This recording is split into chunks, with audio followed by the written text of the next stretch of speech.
Saya akan menceritakan sebuah cerita rakyat dari suatu daerah di Indonesia. Sebelum lanjut, jangan lupa subscribe, like, share, dan komen ya. Pada suatu masa di daerah Bali, hiduplah sepasang suami istri yang cukup terpandang. Meski sudah cukup lama menikah, mereka belum juga dikaruniai anak.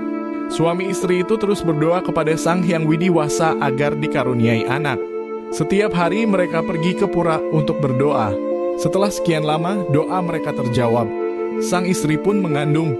Kebahagiaan mereka bertambah ketika ternyata anak yang dilahirkan adalah laki-laki. Namun, terjadi keanehan pada anak lelaki itu. Ia tumbuh dengan pesat. Ia pun sangat doyan makan sehingga tubuhnya pun menjadi sangat besar. Karenanya ia diberi nama Kebo Iwa, yang artinya paman kerbau. Ketika dewasa, tinggi tubuhnya hampir sebesar bukit. Kekuatannya pun seperti topan. Kebo Iwa dikenal sebagai perusak, sebab jika ia marah bisa menghancurkan apa saja yang ada di sekelilingnya dengan mudah. Rumah milik penduduk maupun pura bisa dirusaknya. Namun jika ia tidak sedang mengamuk, tenaganya bisa digunakan untuk membantu penduduk desa seperti untuk membangun rumah, pura, atau membuat sumur. Kebo Iwa tidak pernah meminta imbalan yang macam-macam pada penduduk desa. Ia hanya minta agar penduduk desa menyediakan makanan yang cukup untuk dirinya. Karena tubuhnya besar, maka makannya pun sangat banyak. Porsi makan Kebo Iwa sama seperti menyiapkan makan untuk 1.000 orang. Ketika penduduk desa sudah tidak memerlukan tenaganya, mereka tetap harus menyediakan makanan untuk Kebo Iwa.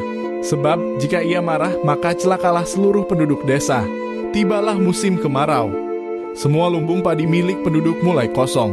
Beras dan bahan makanan lain mulai sulit diperoleh. Setelah sekian lama, hujan tak kunjung datang. Penduduk desa mulai khawatir dengan keadaan Kebo Iwa. Sebab jika ia lapar pasti ia akan mengamuk. Lalu suatu hari Kebo Iwa merasa lapar, namun makanan belum juga tersedia untuknya. Kebo Iwa pun mulai marah dan mengamuk. Ia menghancurkan rumah-rumah milik penduduk. Pura sebagai tempat ibadah juga tidak luput dari amukannya. Para penduduk lari tunggang langgang ketakutan. "Mana makanan untukku, mana makanan untukku," teriak Kebo Iwa dengan suara yang menggelegar. Kebo Iwa semakin ganas. Ia tidak hanya menghancurkan bangunan, tapi juga memakan hewan-hewan ternak milik penduduk. Para penduduk pun menjadi korban keganasan Kebo Iwa. Melihat banyak pura yang dirusak dan banyaknya korban yang berjatuhan, penduduk menjadi kesal. Mereka berkumpul dan merencanakan untuk melenyapkan Kebo Iwa. "Bagaimana caranya kita bisa melenyapkan Kebo Iwa yang seperti raksasa itu?" tanya seorang warga. "Kita harus memikirkan siasat untuk menjebak Kebo Iwa," ucap warga yang lain. "Bagaimana kalau kita perdaya saja Kebo Iwa, mula-mula kita ajak berdamai, lalu kita pura-pura membutuhkan tenaganya. Jika ada kesempatan, langsung kita lenyapkan dia," ucap seorang warga. Mendengar pendapat itu, semua warga dengan serempak menyetujuinya. Mereka percaya bahwa Sang Hyang Widiwasa akan membantu mereka. Mendengar tawaran itu, Kebo Iwa senang dan menyetujuinya. Ia tidak curiga sedikit pun. Keesokan hari, Kebo Iwa mulai bekerja. Dalam waktu yang terbilang singkat, beberapa rumah berhasil diselesaikan oleh Kebo Iwa. Sementara itu, para warga sibuk mengumpulkan batu kapur untuk mengapur dinding. Namun batu kapur yang dikumpulkan oleh para warga sangat banyak. Kebo Iwa merasa heran mengapa para warga sangat banyak mengumpulkan batu kapur. Padahal kebutuhan batu kapur untuk rumah-rumah dan pura sudah cukup. "Mengapa kalian mengumpulkan batu kapur begitu banyak?" tanya Kebo Iwa. "Apa kamu tidak tahu setelah kamu selesai membuat rumah dan pura milik kami akan membuatkanmu rumah yang besar dan sangat indah," ucap salah seorang warga. Mendengar itu semua, Kebo Iwa sangatlah senang. Tidak ada kecurigaan sedikit pun di dalam dirinya. Ia malah semakin semangat membantu warga. Hanya dalam beberapa hari, rumah-rumah dan pura milik penduduk berhasil diselesaikan. Kini pekerjaan yang tersisa hanya tinggal menggali sumur untuk penduduk. Tetapi pekerjaan itu dirasa cukup lama dan memerlukan lebih banyak tenaga. Sebab pada zaman itu tidak ada alat-alat berat untuk menggali sumur, Kebo Iwa menggunakan tangannya untuk menggali tanah sampai dalam. Semakin hari, lubang yang dibuatnya semakin dalam. Kebo Iwa pun menggalinya semakin ke bawah. Tumpukan tanah bekas galian yang ada di mulut lubang pun makin menggunung. Karena kelelahan, Kebo Iwa pun berhenti untuk istirahat dan makan. Ia makan sangat banyak. Setelah makan, mata Kebo Iwa terasa berat. Akhirnya ia tertidur pulas di dalam lubang sumur yang digalinya itu.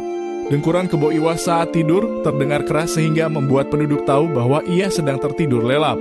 Hai dengar, itu suara dengkuran Kebo Iwa, berarti Kebo Iwa sudah tertidur sangat lelap. Inilah kesempatan kita untuk melenyapkannya, ucap seorang warga. Benar, kita harus berbuat sesuatu sebelum ia terbangun, ucap warga lainnya. Lalu para penduduk segera berkumpul di bibir lubang tersebut. Tampak Kebo Iwa sedang tertidur pulas di dalamnya. Kepala desa memimpin warganya untuk melemparkan batu kapur yang telah mereka siapkan sebelumnya ke dalam sumur. Karena terlalu lelap, Kebo Iwa belum menyadari bahwa dirinya berada dalam bahaya. Ketika air di dalam sumur bercampur kapur sudah mulai meluap dan menyumbat hidung Kebo Iwa, barulah raksasa itu tersadar. Namun lemparan batu kapur dari warga datang bertubi-tubi. Kebo Iwa tidak dapat berbuat apa-apa. Meskipun memiliki badan yang sangat besar dan tenaga yang sangat kuat, ia tidak mampu melarikan diri dari tumpukan kapur dan air sumur yang kemudian menguburnya hidup-hidup. Kebo Iwa menyerah terhadap nasib. Air sumur semakin lama semakin meluap sehingga membanjiri desa dan kemudian membentuk danau. Danau itu kini dikenal dengan nama Danau Batur. Timbunan tanah yang cukup tinggi dan tidak tertutup air di sekitar sumur tersebut lalu menjadi sebuah gunung. Gunung itu kini dikenal sebagai Gunung Batur.